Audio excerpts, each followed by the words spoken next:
bienvenue chez Graphipolis pour notre nouvelle session de découverte des métiers et notamment aujourd'hui le métier de chargé de projet de communication. Je suis ravi de vous accueillir. Vous allez aujourd'hui découvrir bien évidemment ce métier de chargé de projet de communication ainsi que le BTS ERPC qui l'accompagne. On vous en dira un peu plus sur ça et peut-être, je l'espère, probablement, votre future école également. Je vais vous donner quelques consignes en vitesse. Vous avez probablement l'habitude, après ces mois de confinement ou de travail en hybride, on vous recommande donc de vous munir d'écouteurs, ce sera bien meilleur. D'un casque, sinon, pour éviter les problèmes qui peuvent être dus à de l'écho. Votre micro et votre casque donc ont été désactivés jusqu'ici. Vous pouvez cependant lever la main, poser des questions, chatter. N'hésitez pas à vous exprimer, à poser plein de questions. C'est là pour ça. Après ce webinaire, vous aurez un petit questionnaire de satisfaction qui s'affichera et on apprécie toujours vos retours pour nous aider à nous améliorer. Vous pouvez par la suite continuer à nous poser des questions que vous n'auriez pas posées pendant la présentation. Je vous donnerai sous 1 heure à peu près les coordonnées de vos interlocuteurs principaux pour pouvoir leur poser toutes les questions que vous voudriez poser. Aujourd'hui, nous allons avoir plusieurs interventions, 6 au total, qui vont vous présenter bien évidemment donc les métiers de chargé de projet de com avec le BTS ERPC. En l'occurrence, vous les voyez à l'écran, Daniel Legrier et Philippe Elion, qui vont se présenter tout à l'heure. Daniel vous présentera notamment les formations et les métiers que propose Graphipolis et Philippe vous présentera davantage le BTS ERPC. Daniel vous présentera des entreprises qui recrutent en apprentissage et vous aurez la chance de voir 2 interventions. D'abord de 2 étudiants, de 2 apprentis en BTS pour vous montrer les 2 options du BTS, donc Garance et Lucas. Et vous aurez également 2 autres interventions, celle David Duchesne d'abord et Olivier Venien après, qui vous présenteront dans leurs entreprises comment ils intègrent des apprentis et ce qu'ils attendent notamment des apprentis qu'ils intègrent. Par la suite, Daniel reprendra la main sur Graphipolis et vous présentera la façon dont l'école innove notamment, avec quelques petits sujets sympas, et ce sera le moment de poser toutes vos questions de nouveau librement. On reposera les questions que vous auriez pu mettre dans le chat ou dans la partie questions à ce moment-là. Daniel, il me semble que tu voulais nous présenter l'école soit en quelques mots ou en quelques chiffres. Je te donne donc la parole. Merci Christian.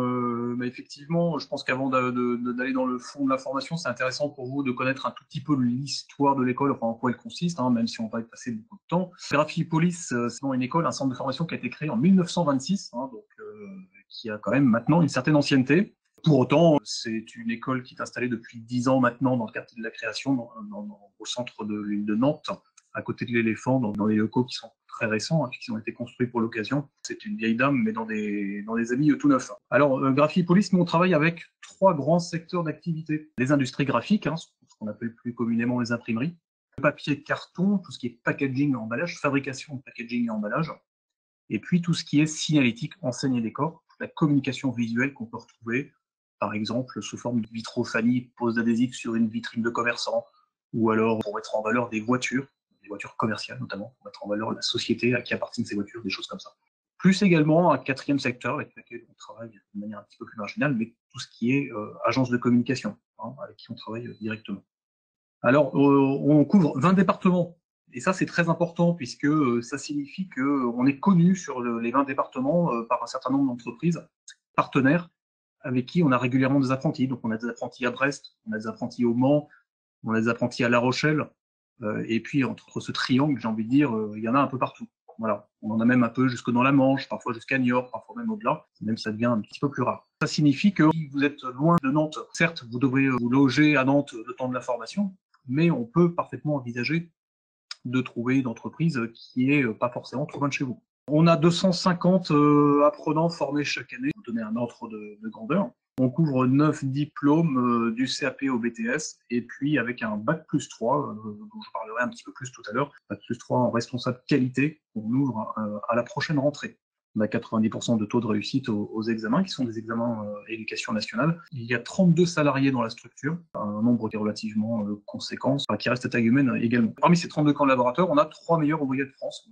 On on en est fiers et on tient à le souligner. On a des formateurs qui sont reconnus dans leur spécialité. Pour terminer sur cette rapide présentation en chiffres, chaque année, c'est 150 entreprises qu'on accompagne sur le recrutement en apprentissage. Donc voilà, c'est à peu près le nombre d'offres d'emploi en apprentissage qu'on collecte chaque année. Bien évidemment, tout un travail derrière et puis tout un travail qui est fait au service des candidats en apprentissage. Je vais passer maintenant aux atouts de Graphipolis. Quels sont rapidement les atouts de Graphipolis? C'est qu'on a une offre globale déjà. C'est-à-dire qu'on fait à la fois de la formation continue pour les salariés et puis de l'apprentissage. Les deux s'enrichissent mutuellement. On garde le contact, bien évidemment, avec la réalité du travail, la réalité des entreprises. Et ça, c'est important. On a une période de 94 ans, c'est ce que je disais tout à l'heure. Donc, on a ce savoir-faire quand même pour transmettre la connaissance aux jeunes. Et puis, on a l'agilité d'une petite structure, c'est ce que je disais aussi tout à l'heure. On a taille humaine, on a des compétences techniques et pédagogiques reconnues. Graphipolis est vraiment connu sur l'Ouest par les entreprises des secteurs d'activité que j'ai nommés tout à l'heure. Le nom leur dit forcément quelque chose. Et c'est aussi un peu plus facile dans la démarche pour trouver un employeur en apprentissage. Première école certifiée RSE Print Éthique, donc RSE, responsabilité sociale de l'entreprise. Donc on porte attention à la fois aux salariés, à la fois aux fournisseurs, et puis bien entendu à nos clients, et puis aux candidats en apprentissage. Première école certifiée aussi PSO selon l'ISO 12647-2. Là, on est vraiment sur quelque chose de technique, c'est la gestion de la couleur. Je pense que Philippe, tu auras l'occasion d'en parler un petit peu plus tout à l'heure dans le cadre de la présentation du BTS. Voilà, on est capable de délivrer des connaissances pointues sur ce sujet. Et puis, première école des industries graphiques et du papier carton certifiée Calliope, une certification toute récente qu'on vient d'avoir au mois de novembre, qui déjà nous permet de continuer d'exercer en tant que centre de formation en apprentissage, et puis surtout qui nous délivre un label de qualité. Et on en est heureux. J'en ai fini avec les principaux atouts. Et je laisse Philippe présenter la suite. Eh bien, je propose d'avoir un petit échange avec Philippe et Lyon.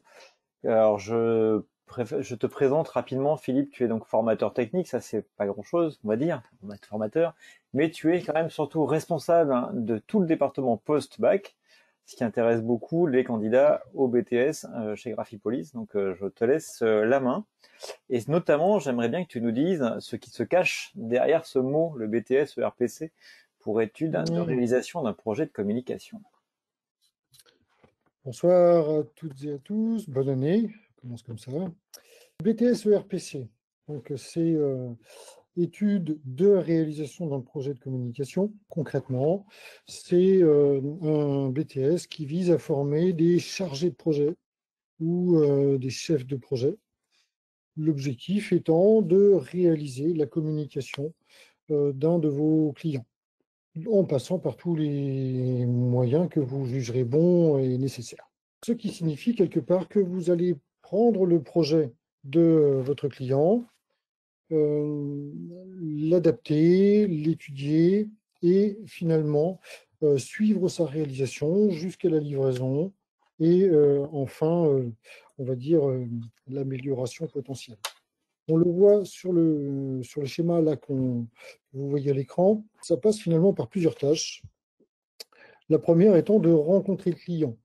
Rencontrer le client, pourquoi? Pour étudier son besoin. Le client arrive souvent avec une idée floue, ou à l'inverse, arrive avec une idée précise et pas toujours adaptée. Il faut donc commencer par l'écouter, comprendre ce qu'il veut faire et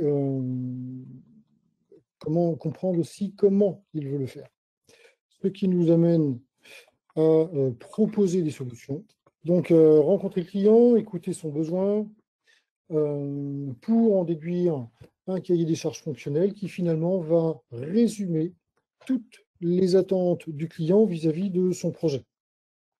Ce cahier des charges fonctionnel va nous servir de feuille de route pour proposer des solutions techniques. C'est-à-dire qu'on ne va pas proposer de faire tel ou tel produit sur un support donné sans s'appuyer sur finalement un besoin de départ. Et c'est finalement ce cahier des charges fonctionnelles qui va nous le donner.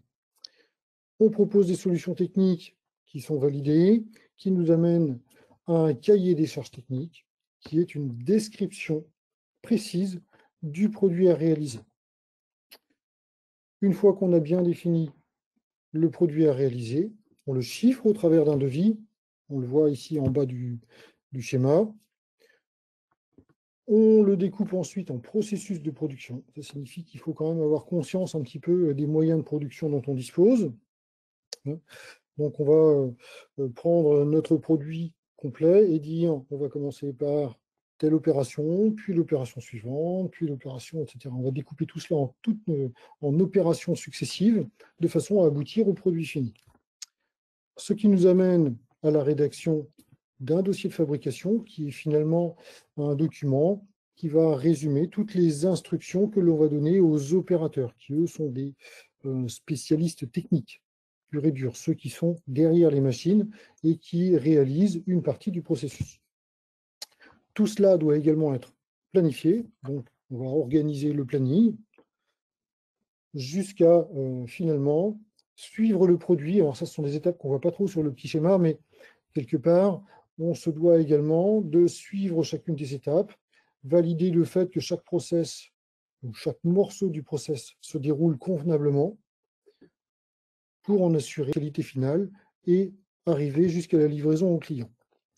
Dernière étape, et pas des moindres, consiste à analyser et améliorer les processus de fabrication. C'est une étape extrêmement importante parce qu'on doit porter un regard rétrospectif sur son travail et effectivement déceler les points que l'on pourrait améliorer de façon à proposer des solutions pour que lors de la réalisation d'un futur autre projet, eh bien, finalement, on puisse encore améliorer le processus de fabrication et fournir un produit finalement encore plus abouti. Philippe, il me semble que tu voulais montrer ça à travers de 2 exemples. Je te propose Oui, de visualiser ces on peut le faire. exemples. Effectivement, donc on vous a choisi deux exemples caractéristiques.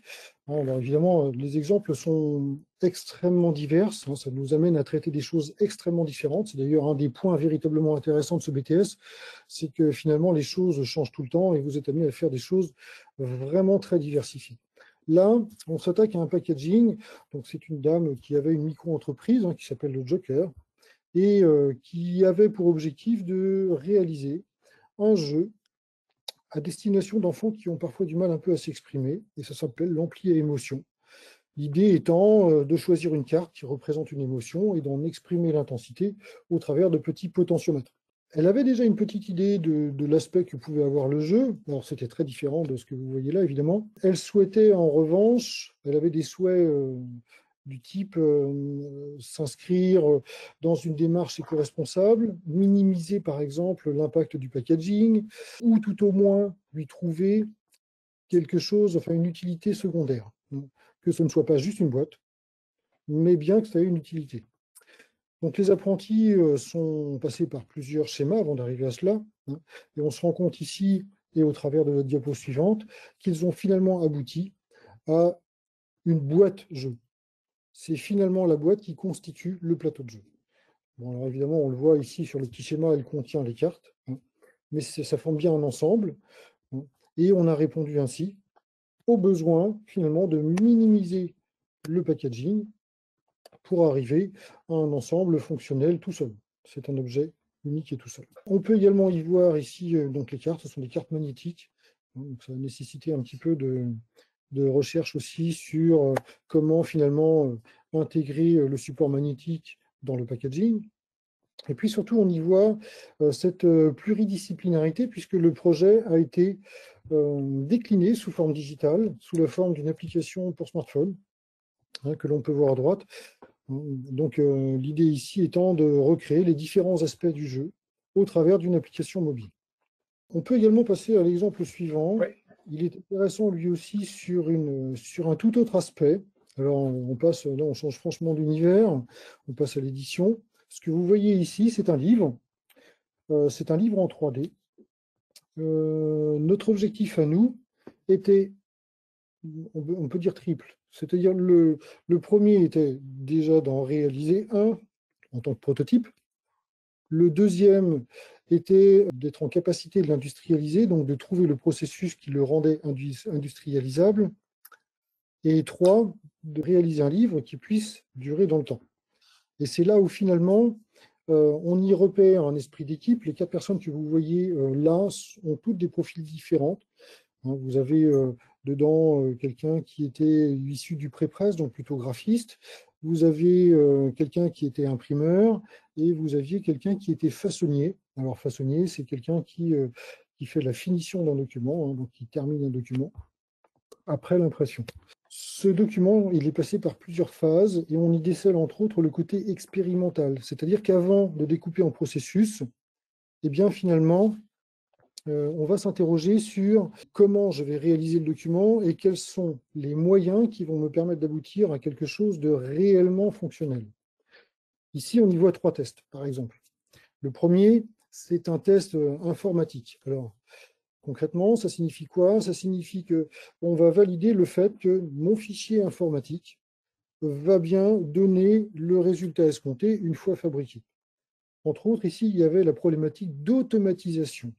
Concernant l'image que vous voyez sur la tranche, il fallait être en mesure de glisser l'image à un endroit donné et qu'elle se répartisse automatiquement et informatiquement autour du livre.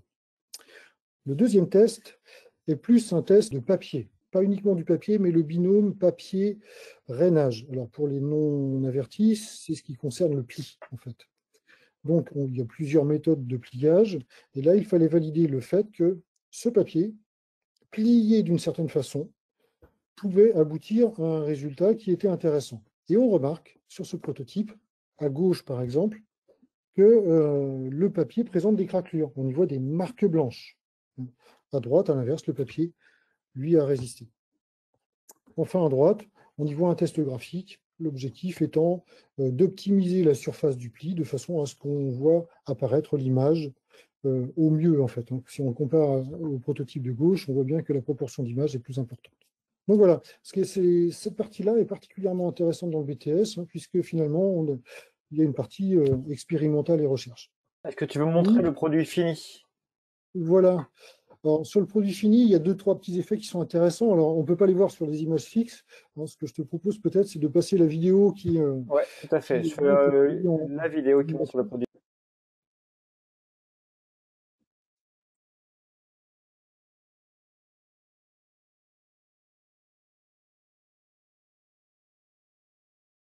Voilà, là, on y voit le livre déplié. Alors, il faut imaginer que ce livre, il peut être présenté à plat, hein. Là, on le voit de façon circulaire parce que c'est évidemment plus spectaculaire.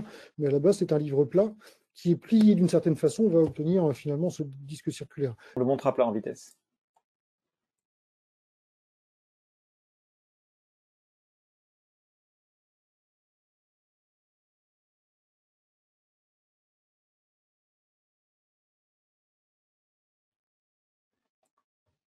D'avoir des petits effets visuels. Alors, il y en a de nombreuses dans le livre, on ne peut pas vous les montrer toutes ici, mais ce qu'il faut retenir de tout cela, c'est qu'il y a toute une phase recherche, comment dire, astuce. C'est intéressant d'apporter le plus produit. Finalement, le client, il arrive avec une idée, parce qu'il voit tout le monde faire comme ça. J'ai un événement, je veux faire un track, une affiche ou autre. Et finalement, le rôle de la personne qui va suivre cette formation va être de lui apporter le petit bénéfice produit qui fait que son produit sera bien meilleur que tous les autres. C'est ça l'objet. En première année, donc c'est en 2 ans, en première année, l'idée c'est de se familiariser avec les outils. Donc on va proposer évidemment des documents simples, voire même simplistes. L'objectif étant de ne pas se concentrer spécifiquement sur le produit, mais plus sur les outils qui vont nous permettre de gérer sa fabrication. Alors qu'en 2e année, c'est un peu l'inverse, puisque les outils maintenant on les a vus, on les maîtrise, et bien finalement on va se concentrer sur les produits. Parce qu'il faut entendre qu'un client, il arrive avec un projet de communication. Ce n'est pas un support de communication, c'est un projet. Et ces éléments fonctionnent ensemble. On peut très bien avoir un dépliant qui, au travers de réalité augmentée, amène à une application sur smartphone. Et on peut imaginer des tas de choses. Et donc, l'objet, c'est de gérer l'intégralité de cette campagne de communication. Ce sont des vrais clients qui nous amènent de vrais projets avec de réelles attentes et les contraintes budgétaires qui vont avec, hein, c'est évident. Ces projets ne sont pas tout à fait choisis au hasard, hein, ils sont filtrés parce qu'évidemment, il y aurait certainement beaucoup de gens qui nous solliciteraient.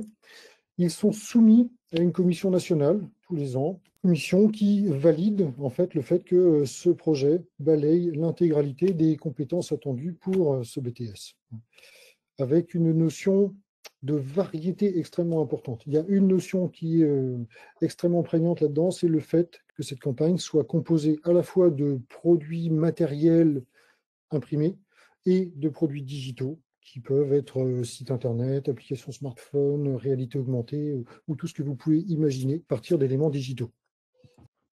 Donc pour conclure sur ta partie, les savoir-faire qu'ils vont pouvoir donc capitaliser à la fin de leur BTS. Alors, ce qu'on va apporter essentiellement au travers de ce BTS, c'est animer une rencontre avec un client.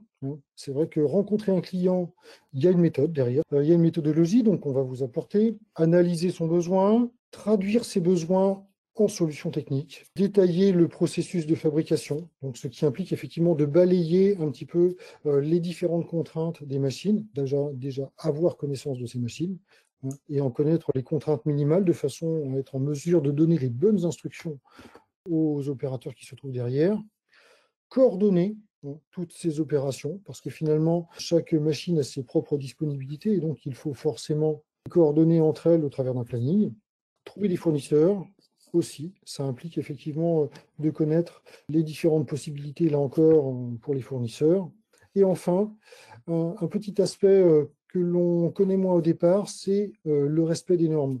Ça veut dire... Oui, effectivement, si tu as une norme PEFC, par exemple, sur le papier issu de forêt géré durablement, pardon.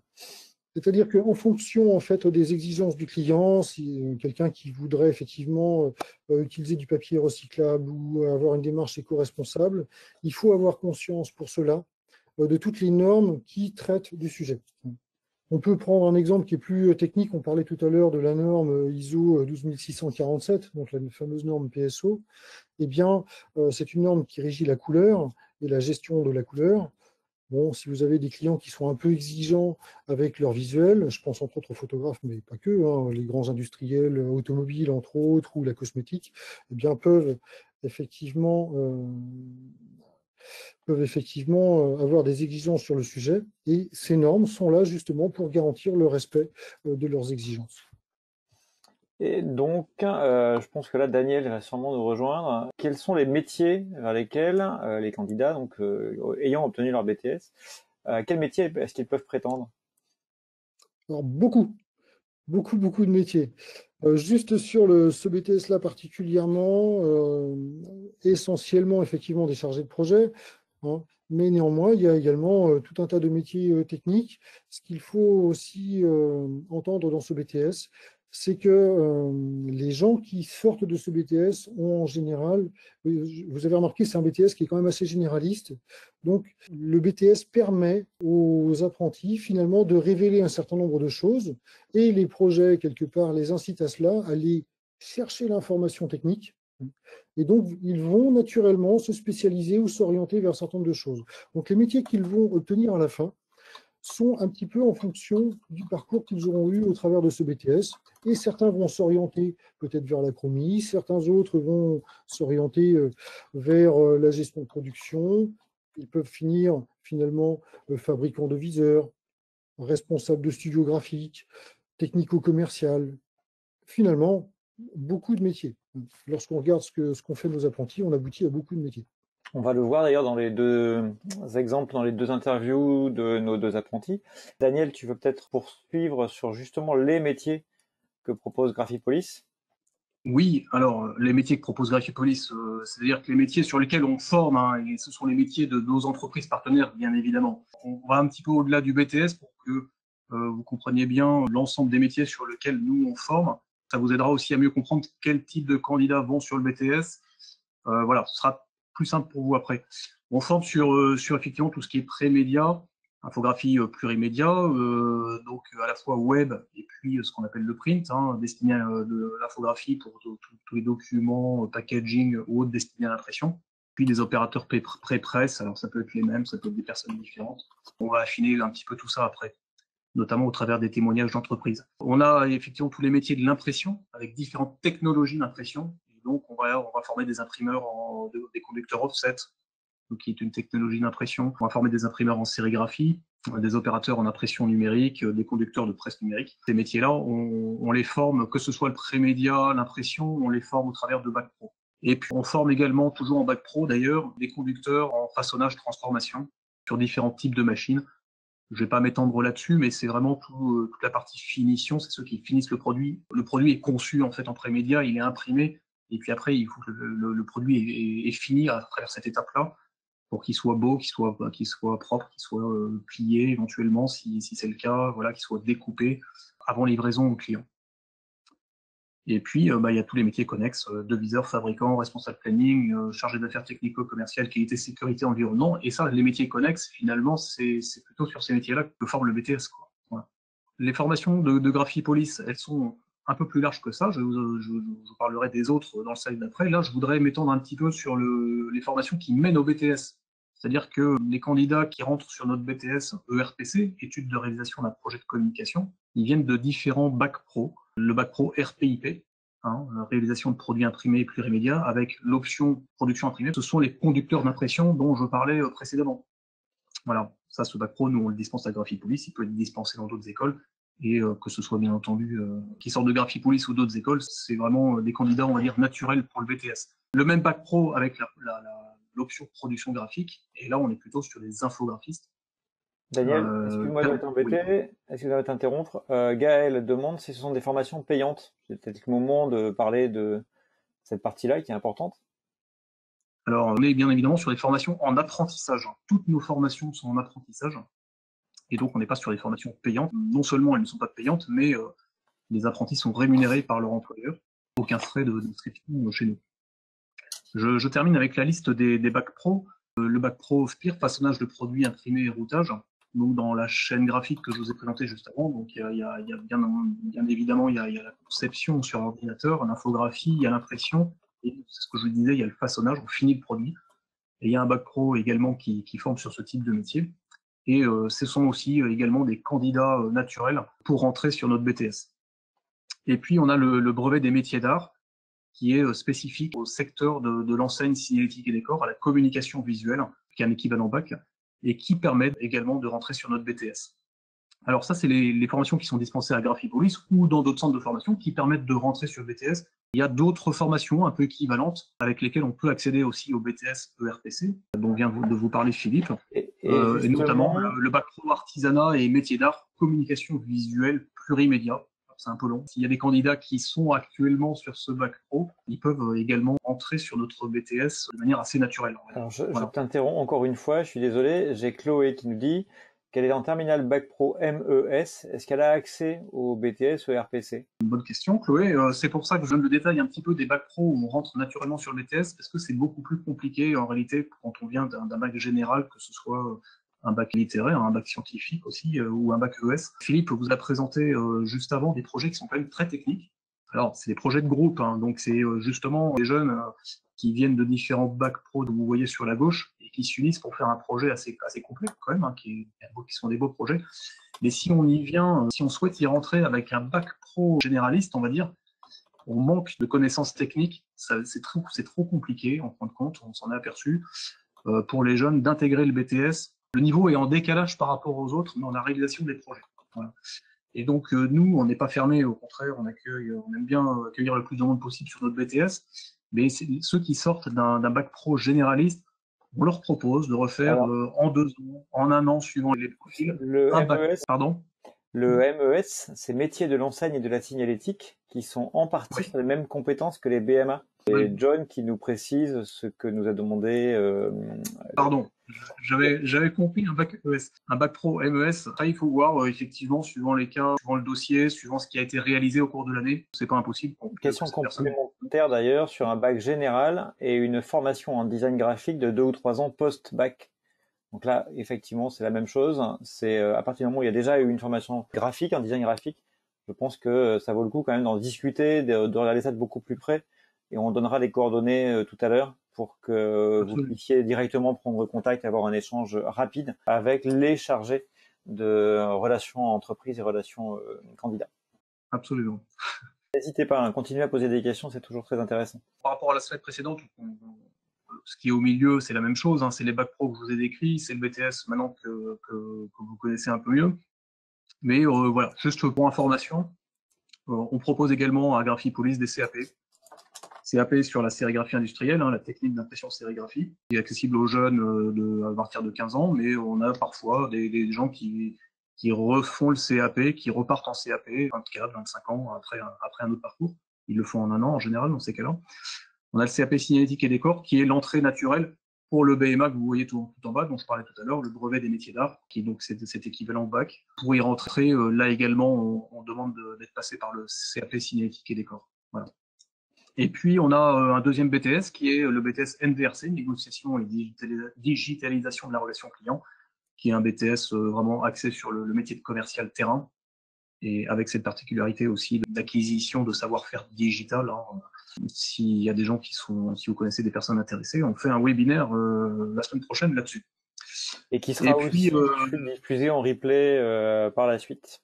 La licence, voilà, c'est une nouveauté cette année et ça constitue un prolongement naturel aussi pour les BTS. Donc, si vous venez sur nos BTS chez nous, vous aurez cette possibilité de poursuivre en licence. Vous avez vu, Philippe vous en a parlé, qu'il y a une des missions en entreprise qui est tout à fait raccord avec le BTS. Toutes les missions liées aux qualités, aux normes. Philippe vous a parlé des normes. Et donc, il y a un certain nombre de postes que nos apprentis occupent dans le cadre du BTS ERPC qui sont liés à la qualité. Pas tous, bien évidemment, mais un certain nombre. Et voilà, si ces apprentis souhaitent poursuivre après sur les métiers de la qualité en licence, ils pourront le faire également chez nous, à partir de septembre prochain. J'en profite pour préciser que, alors, je peux vous mettre à disposition la fiche du BTS ERPC. Elle est disponible à droite dans les documents. Voilà, dans les documents, vous l'avez normalement. Ouais. Voilà. Donc, je ne vais pas vous la lire. Voilà, vous avez notre fiche de présentation. Vous pouvez la récupérer si jamais. Exactement. Si jamais elle est également disponible sur le site internet de Graphipolis. De même que, que les bacs pro dont on a parlé et que également le BMA. Vous retrouverez toutes ces fiches de présentation des formations sur le site internet de Graphipolis. Je te propose, Daniel, que nous passions à nos témoignages, quand même. Il est temps. Et donc, nous avons deux témoignages à vous présenter. Vous l'avez compris, c'est un BTS qui a option. Il y a l'option avec les candidats qui viennent plutôt de la partie graphique, et puis l'option avec ceux qui viennent de la partie impression ou façonnage. Et donc, il y a un tronc commun avec des projets communs. Mais après, les missions d'entreprise vont pas être tout à fait les mêmes. Et donc, vous allez avoir deux témoignages d'apprentis. Une apprentie qui est en option A, qui vient plutôt de l'infographie, Garance, qui va vous expliquer un petit peu, qui va témoigner. Puis vous aurez un deuxième témoignage après de Lucas qui lui est issu plutôt de l'atelier. Voilà. Donc, je vous Christian, je te laisse nous présenter ce témoignage.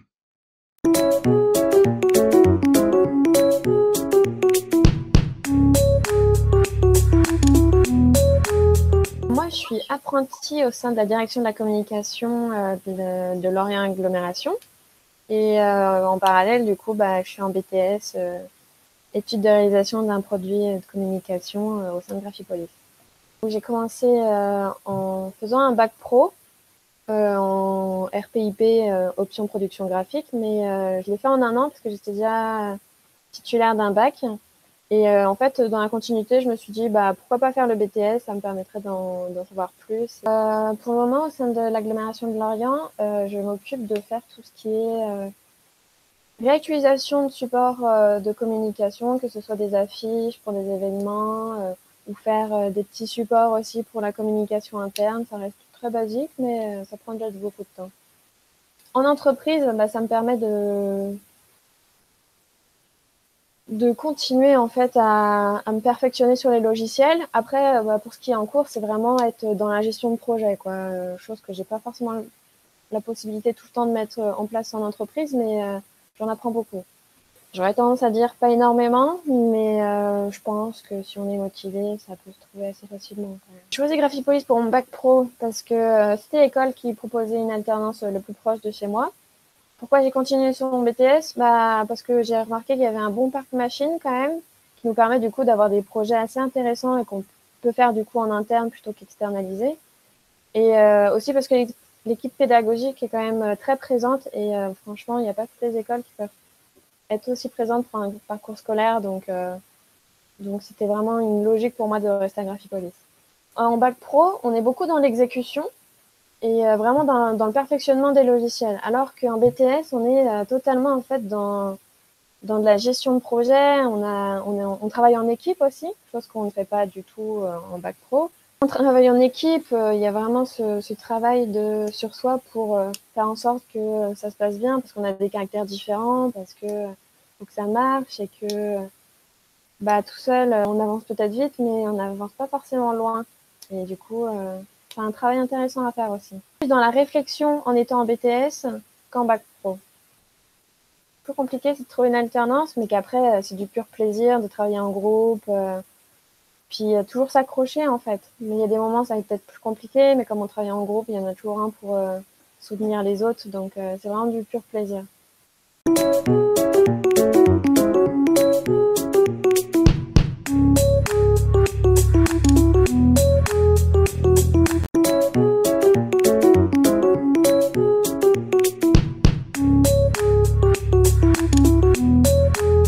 Je suis dans une entreprise qui s'appelle Norpaper, qui est située à Nantes. C'est une papeterie qui vise à fabriquer du papier craft pour être ensuite le contour de boîtes en carton. En ce qui concerne mon poste actuel, je suis assistant de production, c'est-à-dire que j'ai des tâches de recherche et développement concernant le papier.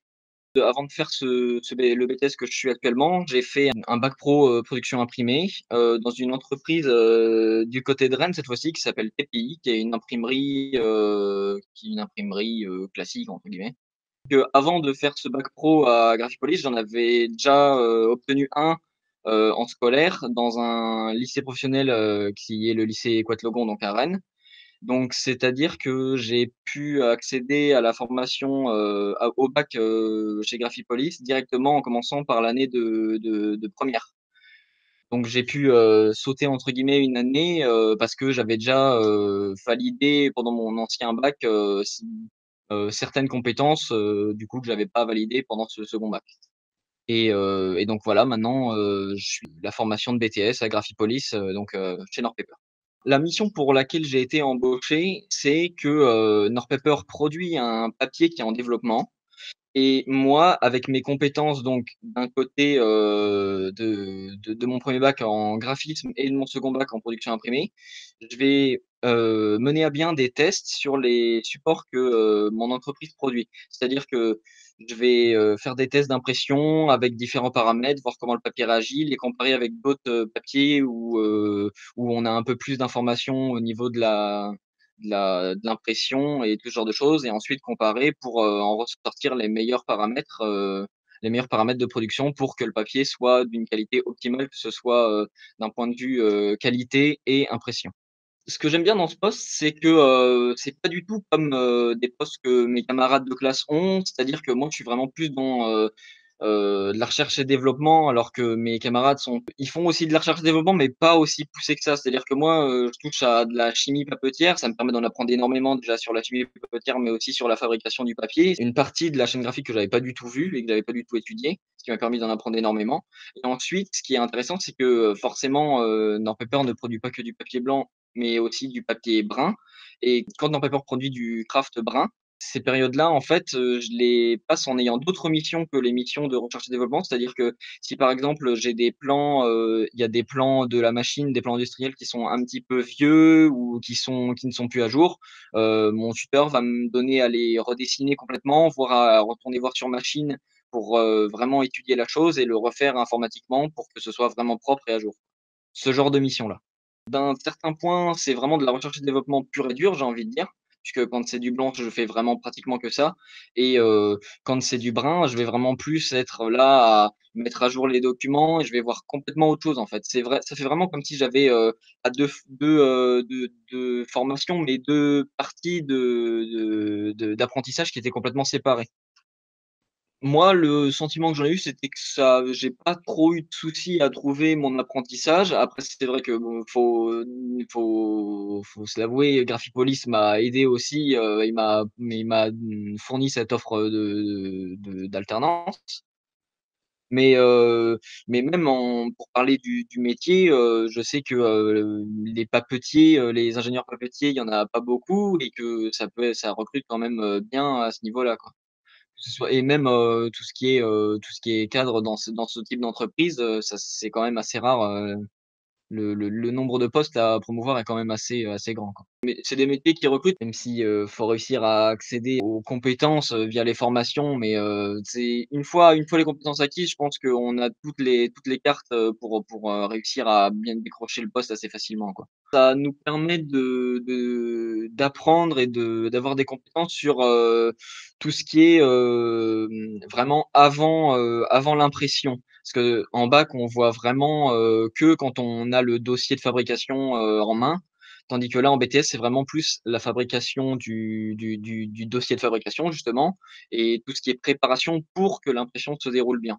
C'est vraiment le BTS permet vraiment d'apprendre tout ce qui est gestion de projet et tout ce type de métier pour que le projet se passe bien de A à Z et que tout soit bien et que tout rentre, tout soit comme il faut, quoi. Il faut pas hésiter, à être, très motivé parce que des fois ça peut être un petit peu compliqué, mais si on s'accroche, ça va très bien se passer, il y a pas de souci. Qu'il faut être, pas hésiter à être force de proposition, qu'il faut que tu un beau métier, qu'il a plein de choses à offrir, que ce soit en production graphique comme en production imprimée, comme même en BTS. Ce qui est vraiment bien dans l'alternance, et c'est d'ailleurs ça qui m'a fait rejoindre les rangs de Graphipolis, c'est l'alternance, parce que ça permet non seulement de continuer un parcours entre guillemets scolaire, tout en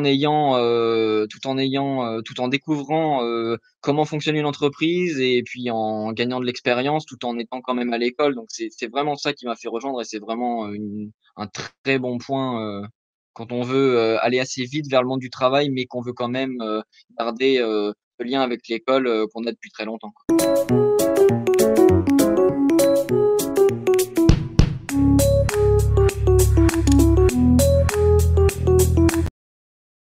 Nous revoilà. Pour aller vite, hein, je pense qu'il est vraiment intéressant au travers de ces deux témoignages, c'est de voir que dans un même BTS, alors certes c'est un BTS à option, mais dans un même BTS, on a vraiment derrière des activités en entreprise qui sont vraiment très très différentes, quoi. C'est ça qui est intéressant pour les futurs candidats, c'est que en fonction de leur profil du bac d'où ils sortent, voilà, ils peuvent après intégrer le BTS et côtoyer des personnes qui viennent un peu de filières un peu différentes. Et voilà, c'est toute la richesse de ce BTS, la diversité aussi des missions d'entreprise qu'on peut trouver derrière. Avant de passer à la partie entreprise, j'ai Dylan qui pose des questions sur un BTS TIG et on a commencé à lui répondre. C'est juste pour dire à Dylan oralement qu'en fait, le plus simple sera qu'on reprenne contact parce qu'effectivement, il parle de parcours individualisé. Et je sais, Daniel, si je dis pas de bêtises, qu'il est possible de travailler sur un parcours un peu différencié, on va dire. Je sais pas si c'est vraiment individualisé. Ouais, sous certaines conditions, il faut voir, mais on prendra contact avec lui pour étudier son dossier. Ouais. Tout à fait, ça sera peut-être le plus facile. Je propose qu'on voit la partie, cette fois-ci, entreprise, puisque les entreprises aujourd'hui recrutent. C'est assez amusant. Derrière toi, Daniel, on voit une affiche qui était dans ton bureau, et donc qui est toujours dans ton bureau, et qui parle de postes à pourvoir, de 40 offres à pourvoir en urgence. Donc elle tombe plutôt bien, cette affiche-là. Et je ne sais pas si tu veux aborder tout de suite le sujet ou si on laisse parler les chefs d'entreprise que tu avais interviewés pour l'occasion. Bon, on va laisser parler les chefs d'entreprise, bien évidemment, mais après, juste pour dire que globalement, chaque année, on le constate, hein, les candidats qui viennent sur le BTS, à condition d'avoir une certaine mobilité, parfois, on a des entreprises qui recrutent assez volontiers ce type de profil, quoi. Voilà. Donc, il n'y a pas de peur particulière à avoir par rapport à ça. Je vous propose d'écouter donc David Duchesne, qui est tuteur, Daniel, je pense, hein, on peut expliquer ça comme ça, qui est opérateur PAO dans un groupe d'imprimerie qui s'appelle Alliance Étiquette, à l'imprimerie Étienne dans le Maine-et-Loire.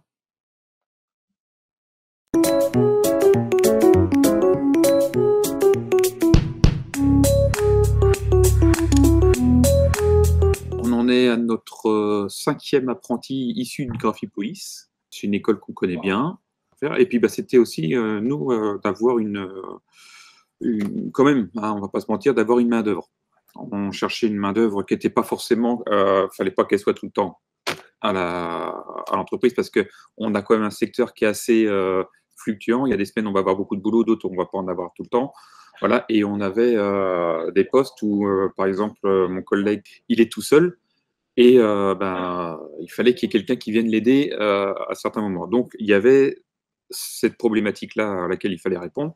Et en même temps, c'était une volonté de notre part. On évolue, nous, et on avait besoin aussi d'apprendre de nouvelles choses. Et comment les apprendre? C'était pas forcément par nous aller en formation, mais aussi en recevant des jeunes qui apportent quelque chose de nouveau et qui nous faisaient voir d'autres choses, notamment avec nos 2 apprentis là qu'on a cette année, qui ont commencé à travailler sur la réalité augmentée en cours et qui nous apportent ça chez nous et donc on essaye de développer avec eux en partenariat. Et voilà, donc c'était répondre à un besoin de main-d'œuvre et en même temps de nous se renouveler, d'apprendre des choses de nouvelles. Et même dans la manipulation des logiciels qu'on a tous les jours, eux, ils ont des nouvelles techniques parce qu'ils apprennent vraiment les trucs. Nous, ça fait longtemps qu'on est sur le truc, donc on connaît les trucs basiques. Et eux, ils vont aller chercher un peu plus loin parce qu'ils apprennent des nouveaux trucs et ils nous apprennent aussi du même coup. Donc ils apprennent de nous et on apprend d'eux. Déjà, parce qu'on a eu des candidatures issues d'élèves qui étaient inscrits à Graphipolis ou, disons, qui cherchaient un stage pour pouvoir entrer à Graphipolis. Déjà, bon, ça c'est un point. On a des anciens Graphipolis qui connaissent donc bien l'établissement, les formations. Et puis il y a une réputation aussi de Graphipolis qui est connue d'un petit peu tout le monde. Et on sait bien que les élèves à Graphipolis, ils ont un niveau. Alors déjà qu'il ait une idée bien précise de ce qu'il cherche lui. Donc, qu'est-ce qu'il veut faire? Nous, on va lui décrire le poste pour lequel on a besoin. On va lui dire, voilà, c'est ça, c'est ça, c'est ça. Il ne faudra pas t'attendre à ça, ça, ça. Donc, s'il veut, il veut faire de la création, mais qu'il postule pour un poste en exé, ça ne va pas le faire. Parce qu'il va s'ennuyer, il va lâcher, et on ne pourra pas forcément compter sur lui. Et on a eu, entre guillemets, un peu le problème avec mon apprenti l'année dernière, qui arrivait, ne savait pas trop. On lui avait proposé le poste, tout ça. Elle a dit OK, pas de problème. On ne se voyait pas trop faire de la création, mais bon, elle aime bien ça quand même.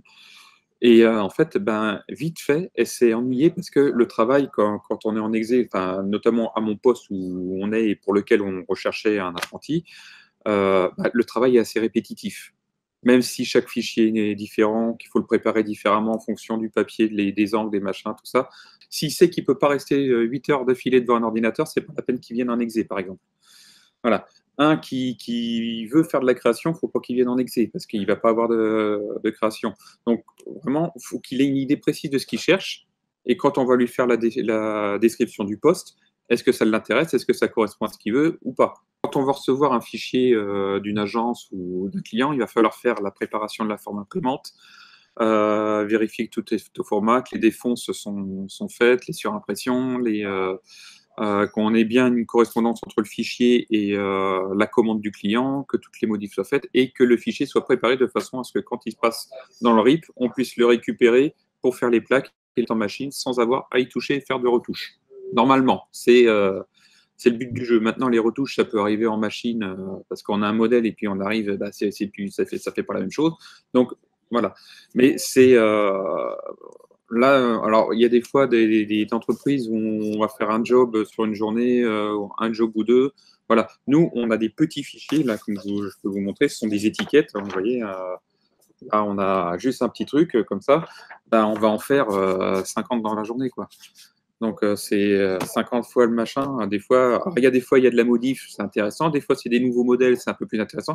Mais il y a des fois, c'est sans modification. C'est-à-dire qu'on reprend le fichier, on fait le bon à tirer et point. Ça s'arrête. Donc, ça peut être lassant. Plus la boîte est grande, plus on va avoir des secteurs où le poste, il va être bien, on va dire, voilà, ton poste, c'est ça, c'est pas autre chose. Que quand la boîte est plus petite, on a tendance à, tu prends la commande et puis tu la fais de A à Z. Donc, il faut aussi savoir où il va, ce qu'il veut faire. Nous, aujourd'hui, on est un groupe, donc on travaille en synergie avec d'autres entreprises du groupe. Donc, il faut bien qu'on sache qu'on est très sectorisé, quoi. Voilà. Alors, nous, on fait ça, c'est notre truc. Nous, on fait tout ce qui est traditionnel. Les autres, ils font de l'adhésif ou ils font de la signalétique, des trucs comme ça. Donc, nous, on est comme ça. Mais on peut être amené à récupérer des jobs de d'autres. Et puis, pas forcément préparé de la même façon. Donc, il faut pouvoir transposer. Faut tout, voilà. Donc, c'est des choses auxquelles il faut qu'ils soient préparés. On a un pôle création. Donc, on a d'ailleurs un apprenti qui est, lui, en création. Lui, il est en BTS. Et donc, ça correspond plus à lui, à ce qu'il veut faire dans sa recherche. On a eu, c'était il y a 2 ans, on avait une autre apprentie qui, elle se destinait vraiment à faire de la création et aujourd'hui, elle est web designer et même, je crois que je dis pas de bêtises, elle fait même de l'animation vidéo, des trucs comme ça. Mais donc, même si le BTS ne l'a pas préparé pas forcément à la création, le fait qu'elle soit en création, dans son projet professionnel, ça l'a aidé. Voilà. En plus, bon, elle est venue un petit peu avec nous en exé parce que c'est toujours intéressant aussi quand on est au niveau création, de connaître la chaîne graphique, donc de faire de l'exé pour avoir une bonne connaissance du comment préparer le fichier et tout ça pour que derrière il n'y ait pas de souci, que ce qu'on va créer ce soit réalisable. Parce qu'on a beaucoup de problèmes justement comme ça avec des agences qui créent un fichier, c'est joli, c'est machin, c'est super, mais quand ça arrive pour mettre en machine, c'est pas la même chose. Donc, avoir un apprenti qui va connaître la chaîne graphique, qui sait de quoi il va parler quand il va fabriquer, quand il va créer son fichier numérique, c'est un must, quoi. Pour lui et pour les autres derrière. Et puis, il sait que ce qu'il va créer, c'est réalisable. Il y a d'ailleurs un conseil que je donnerais à tous les graphistes, c'est de se mettre en relation avec des imprimeurs pour savoir si ce qu'ils vont créer, c'est faisable ou pas. Il sera traité comme n'importe quel employé, c'est-à-dire soumis aux mêmes règles. C'est même heure de travail, mais après ça dépend aussi de son âge, parce que si Marine, par exemple, l'année dernière était mineure, donc elle n'avait pas le droit de faire plus de 35 heures, cette année, elle fait les 39 heures, parce qu'elle a plus de 18 ans maintenant, donc elle est à 39 heures comme nous. Donc il n'y a pas de passe-droit, c'est les mêmes horaires, donc je vais lui apprendre ce que je fais, je vais apprendre ma méthode, qui n'est pas forcément celle d'un autre. Ce que je souhaite, c'est avant tout qu'il y ait une confiance qui s'installe entre l'apprenti et le maître d'apprentissage, que s'il y en a un problème avec moi ou avec quelqu'un d'autre qui vient de m'en parler, qu'on essaie, ou même rien qu'avec le boulot qui vient de m'en parler, je préfère avoir un apprenti qui va poser énormément de questions qu'un apprenti qui va rien faire ou qui va se taire, qui va se planter, même si on apprend de ses erreurs. De base, l'apprenti sera traité comme n'importe quel autre employé. Il n'y aura pas de différence, si ce n'est de la part du maître d'apprentissage, qui va être un petit peu plus présent, un petit peu plus protecteur, et voilà. Maintenant, je vois ici que tout le monde participe un petit peu à son apprentissage. Là, on a commencé par des tâches assez simples, en binôme. Après, on l'a laissé un petit peu toute seule, mais avec une vérification avant de finaliser le dossier. Aujourd'hui, elle est un petit peu plus libre. Oui, une lettre de motivation, voilà, déjà qui est bon. Comme je disais tout à l'heure, qu'il ait une bonne idée de ce qu'il veut faire. Que nous, quand on va recevoir la lettre, on voit si ça correspond à ce qu'on peut lui proposer ou pas. Après, il aura un entretien et suivant le choix qu'on fera, on lui proposera une journée quand même de découverte du poste pour voir si ça correspond à ce qu'il veut. On lui montrera, comme si c'était son premier jour, on lui montrera voilà ce qu'on fait. Aujourd'hui, tu regardes comme ça, est-ce que toi tu connais des choses ou autre. On va partir à sa découverte aussi, nous, savoir qui elle est, qu'est-ce qu'elle cherche. Et ça nous donnera une idée un peu plus précise à nous de est-ce qu'elle va convenir au poste ou pas, parce qu'il faut voir ça aussi. Donc, est-ce qu'on peut la choisir au moment de l'entretien et finalement se rendre compte au cours de cette journée que ça ne va pas le faire? Ça peut arriver. Ou à l'inverse, nous, on va dire, pour nous, ça fait, elle a les connaissances, elle a les capacités requises, mais la personne ne pas apprécier le poste. Donc, c'est à ça que sert cette journée de découverte. Voilà.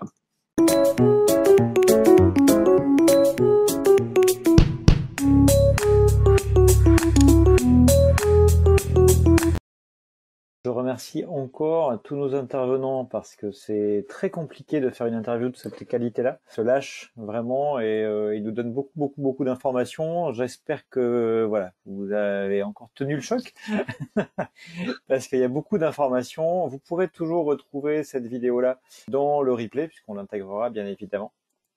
Daniel, on a maintenant Olivier Venien, que je mets ici à l'écran, qui nous présentait également sa vision à lui de l'intégration donc d'un apprenti en BTS. Mais Olivier, sa partie va durer à peu près 5 minutes, donc je lance cette vidéo.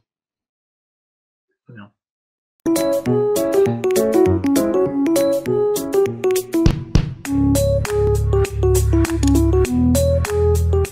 Alors pour nous, on est en permanence, en évolution permanente, avec des nouveaux métiers, des nouvelles technologies, donc du coup,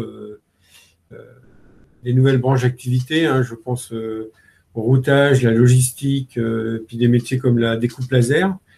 Et ce qui fait qu'aujourd'hui, ben, on cherche des jeunes qui ont envie d'apprendre des métiers différents, puisqu'en fait, je pense que l'imprimerie de demain, elle sera très polyvalente et que les jeunes ont cette capacité à apprendre plein de choses et ils correspondent parfaitement aux besoins de demain, je pense. Donc l'apprentissage est important pour ça.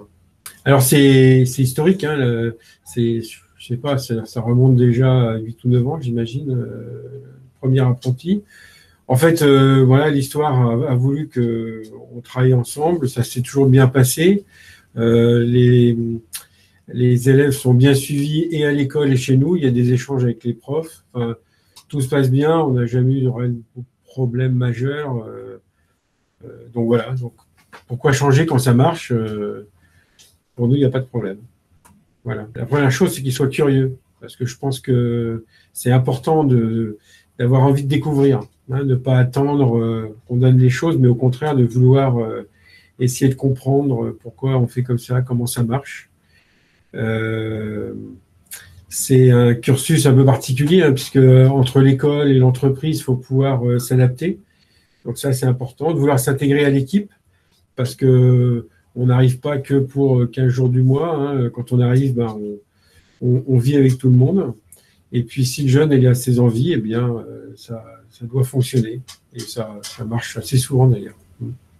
À chaque fois qu'il y a un jeune qui vient, on trouve un tuteur en interne, hein, quelqu'un qui va pouvoir l'accompagner, lui expliquer, le former. Donc ça, que ce soit dans tous les secteurs, hein, que ce soit au niveau de l'impression numérique, que ce soit au niveau de ce qu'on appelle, nous, le service grand format qui intègre le vernis, la découpe classique, la découpe laser. Un tuteur qui apprend, qui donne des tâches relativement simples au départ. Hein, donc le jeune est plutôt dans le suivi. Hein, et puis petit à petit, il va apprendre à gérer une machine, un traitement d'un fichier, et petit à petit, il va devenir autonome au fur et à mesure des mois.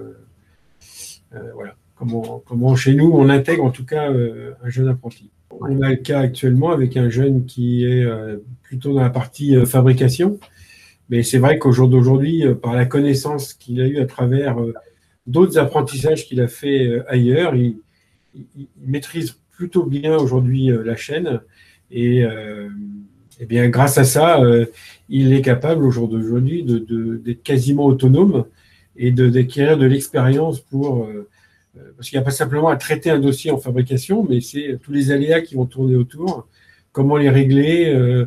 Et en ayant une bonne connaissance technique, c'est beaucoup plus facile de pouvoir aller vers tel et tel opérateur et de mûrir et d'apprendre et puis d'être après assez vite prêt à être sur le marché de l'emploi et trouver un travail avec des vraies compétences. Les jeunes postulent alors souvent assez maladroitement, donc je pense que la première des choses, bon, il y a un CV, mais qui est forcément très léger hein, quand on démarre dans ce métier, mais le plus important, c'est pourquoi il veut aller vers notre métier, qu'est-ce qui l'intéresse. Est-ce que c'est le côté manuel, est-ce que c'est la technologie qui intègre de plus en plus notre métier, qui peut aussi intéresser beaucoup de jeunes. Donc c'est surtout cette motivation du métier. Après nous, évidemment, si on n'a pas de besoin, on va répondre gentiment qu'au jour d'aujourd'hui, où on a déjà des apprentis, on ne peut pas. Ou sur ce poste-là, on ne forme pas. Mais par contre, si on voit qu'il y a potentiellement des choses à faire, ben on demande aux jeunes de venir, on lui fait visiter et puis on regarde ensemble ce qui peut être fait. Alors, il y a souvent quelques barrières. Hein. Nous, l'entreprise est à Rennes, l'école est à Nantes. Bon, ben, c'est vrai que pour certains jeunes, trouver un logement dans une des deux villes, il faut trouver pour qu'économiquement, ça puisse se jouer. Mais bon, on en a régulièrement, ça se passe bien. Mais voilà, motivation première du jeune sur son envie de rejoindre ce métier. Et puis à partir de là, s'il y a de la place, ben, on regarde. Alors ça nous est arrivé 2-3 fois, effectivement, de prendre des jeunes. Je crois qu'il y a une possibilité comme ça. Nous, on les inscrit pour 8 à 15 jours.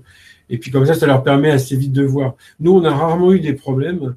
On n'a eu qu'une fois un jeune, on a commencé, et puis au bout de quelques semaines, il s'est aperçu que c'était pas sa voie. Et puis c'est vrai qu'avec l'école, on a pu mettre un terme au contrat parce que ni lui s'y retrouvait pas. Nous, clairement, on voyait bien que ça ne pouvait pas fonctionner et ça s'est arrêté. C'est vrai qu'il y aurait eu une immersion à ce moment-là de quelques jours. Peut-être qu'on aurait pu faire ressortir la chose avant. Mais voilà, c'est pas quelque chose qu'on fait couramment, mais ça peut arriver, quoi. D'accord.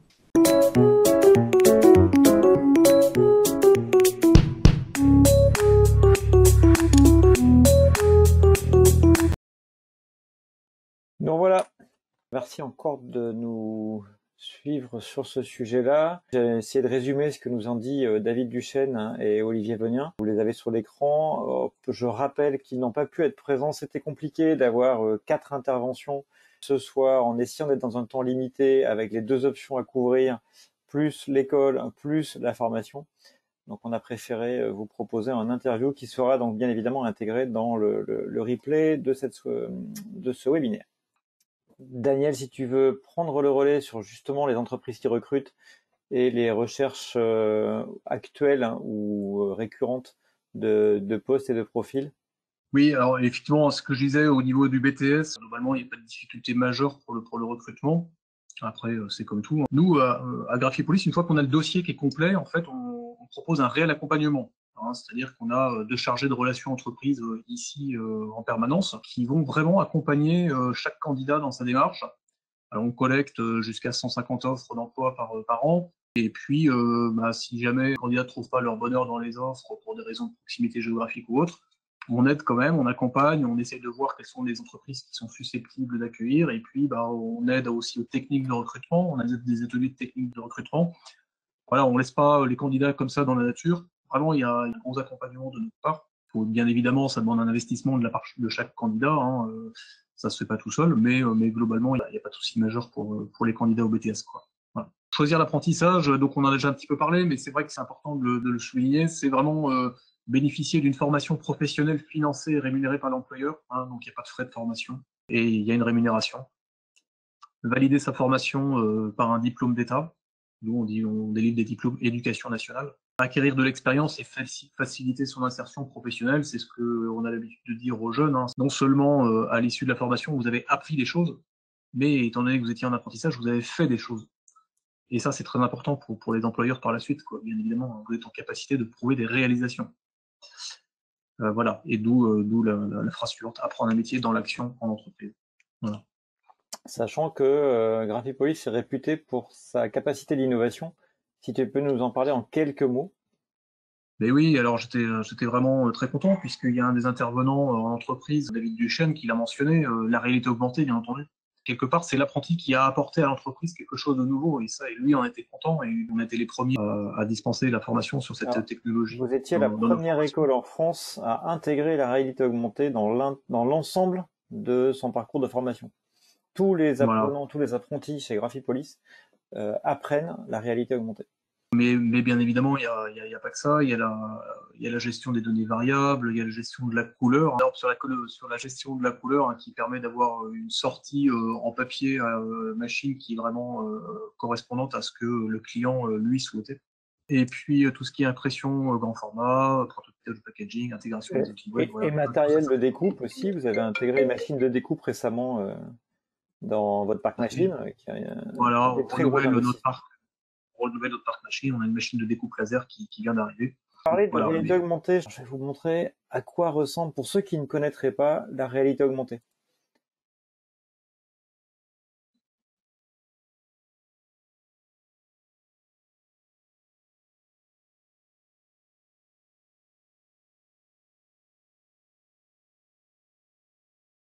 Voilà, c'était juste pour vous montrer cette intégration du digital au sein du document physique. C'est l'une des innovations majeures aujourd'hui dans l'imprimerie qui permet de mélanger l'intégralité des métiers Graphipolis finalement. Oui, ça permet de faire le lien entre le support papier et puis le digital, quoi, finalement. Oui, Philippe, tu voulais ajouter ? Ça veut dire un petit peu la même chose. C'est vrai que c'est créer du lien entre le document imprimé et le document digital. On a souvent parlé quelque part de la baisse de production de documents imprimés. Et là, on voit qu'effectivement, non, le document papier existe et au contraire, il revit au travers finalement peut-être de petites choses comme ça. Et puis, bon, là, on avait un petit exemple qui effectivement qui propose des documents en 3 dimensions. Mais ça va largement au-delà. La réalité augmentée, finalement, on peut plaquer des tas de choses. Ça peut être de la vidéo, ça peut être des petites animations, ça peut être des liens. Donc c'est finalement incroyablement riche et ça donne finalement une nouvelle dimension à un document papier qui, à la base, est un document traditionnel. Merci. Alors voilà, ça tombe plutôt bien. Je voulais vous remercier tous les deux. Je remercie tous les intervenants. Je remercie surtout tous les participants d'être encore là. J'en profite très vite pour vous dire de ne pas oublier que normalement, les 12 et 13 février prochains, donc le vendredi de 17h à 20h et le samedi de 9h à 17h, si tout va bien, Graphipolis sera heureux de vous recevoir lors de ces journées portes ouvertes. Et dans tous les cas, nous trouverons le moyen de vous accueillir, soit physiquement sur les locaux, soit à distance. Et on est en pleine réflexion sur comment vous accueillir. Donc les 12 et 13 février, vous pouvez déjà enregistrer ces dates-là.